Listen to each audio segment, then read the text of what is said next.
चलो माया, सॉरी इंतजार करने के लिए। हाँ, ये बातें तुम्हें तब समझ में नहीं आई जब तुम मुझे छोड़कर मंदिर जा रहे थे।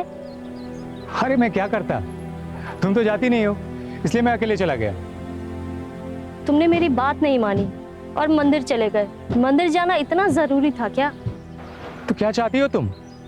मैं अपने संस्कार को भूल जाऊं? ओहो, संस्कार माय फुट। मैं परेशान हो चुकी हूँ तुम्हारे ये मंदिर जाने से, तुम्हारे ये पूजा पाठ करने से।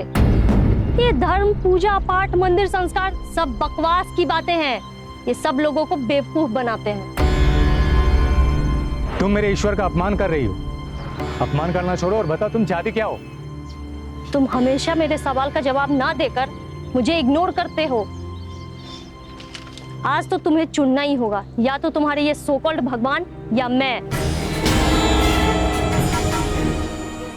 ठीक है, आओ, आज मैं तुम्हारे सवालों का जवाब दे ही देता हूँ।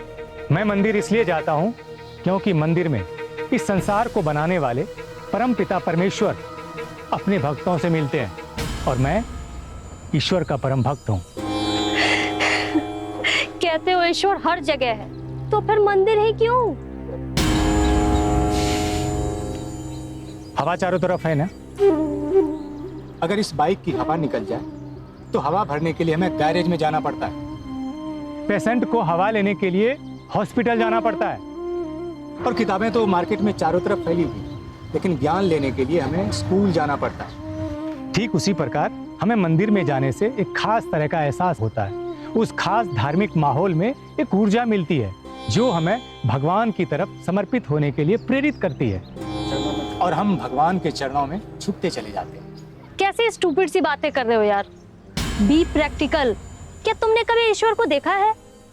हाँ, मैंने ईश्वर को देखा है। अगर तुम गौर से देखोगी ना तो तुम्हें एहसास होगा ये पूरी प्रकृति ही ईश्वर का रूप है और ईश्वर ही इस संसार को चलाता है और हम सभी उसी के संतान हैं। आज भी करोड़ों लोग बिना संतान के हैं और तुम्हारा साइंस उसे औलाद नहीं दे पाता। और यदि तुम्हारा साइंस भगवान से बढ़कर होता तो किसी इंसान को मरने नहीं देता। हमारा साइंस प्रूफ में यकीन रखता है, आस्था में नहीं। क्या तुमने कभी भगवान को देखा है? विज्ञान और अध्यात्म में यही अंतर है। विज्ञान पहले प्रैक्टिकल करता है, उसके बाद मनवाता है, लेकिन अध्यात्म पहले विश्वास करवाता है, तब भगवान से मिलवाता है।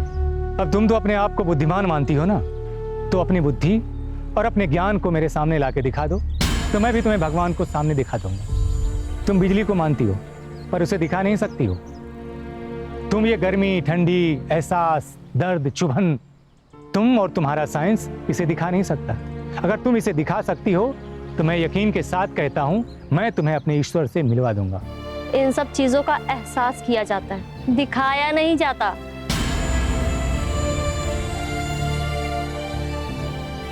ईश्वर का एहसास प्राप्त करो माया, तुम्हें शांति मिलेगी। और हाँ, तुम एक दिन भक्त के पहनावे पर कमेंट कर रही थी। आश्चर्य है कि तुम्हें फटी जींस और छोटे छोटे कपड़े पहनने वाले लोग अच्छे लगते हैं, पर भक्तों का चोला तुम्हें अच्छा नहीं लगता। तुम जैसे लोगों को फ्रेंच कट दाढ़ी, मक्खी कट वाली दाढ़ी और चोटी बनाने वाले लड़के पसंद हैं, मगर भक्तों की चोटी तुम्हें पसंद नहीं है। तुम अपनी मर्जी से मांस खाओ तो ठीक, और भक्त अगर शाकाहारी हैं तो उस पर हंसते हो, उसका मजाक उड़ाते हो। तुम किसी विदेशी भाषा को पढ़ो पढ़ाओ, ये अच्छा है, मगर कोई पंडित संस्कृत पढ़े या शुद्ध हिंदी में बात करे तो ये तुम्हारे लिए अपमान है। अब ये तुम बताओगे क्या सही है क्या गलत?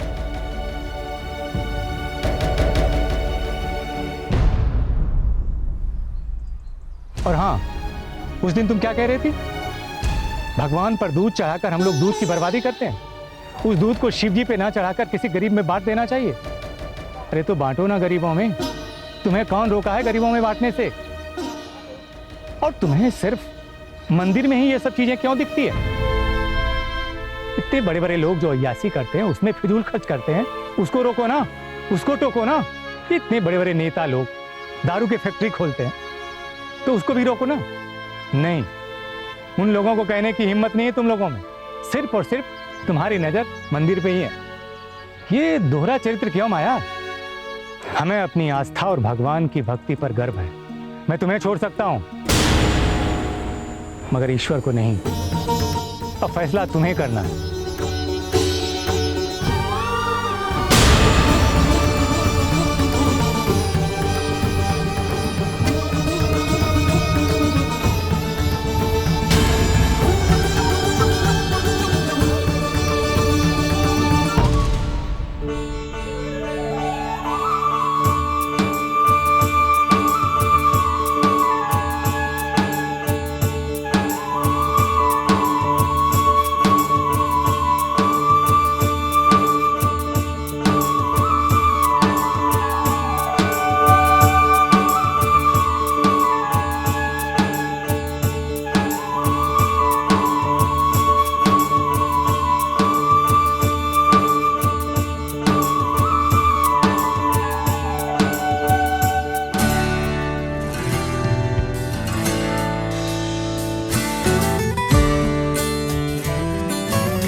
क्या चाहती हो?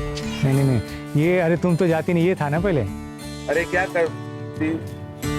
नहीं, हाँ हाँ हाँ, मेरा मेरा मेरा mistake, my mistake, sorry sorry sorry. आप वहीं पे रहो सर, आप वहीं पे रहो।